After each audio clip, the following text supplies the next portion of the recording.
So pupunta tayo guys dun sa kubo na yun. Tingnan natin. Ganda talaga dito guys.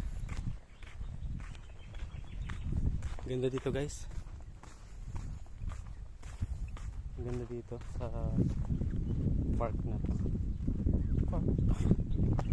Punta tayo dun. Ganda oh. Dito tayo sa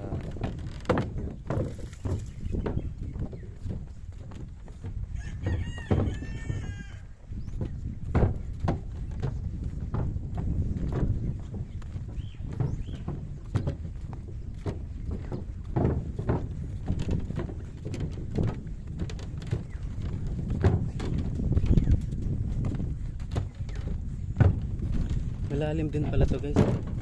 Tapos may mga isda. Ano kaya ang isda dito meron?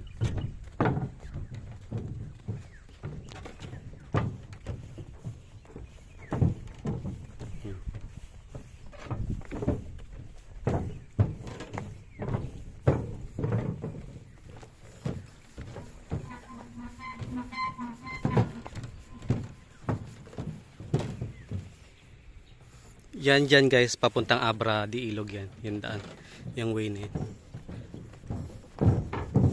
So nandito tayo sa ayun, tilapia. Tilapia pala guys ang mga isda dito.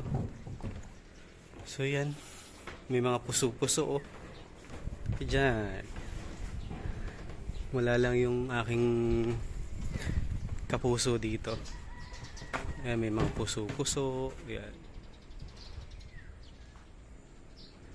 Sarap dito mag tambay guys o mag-relax.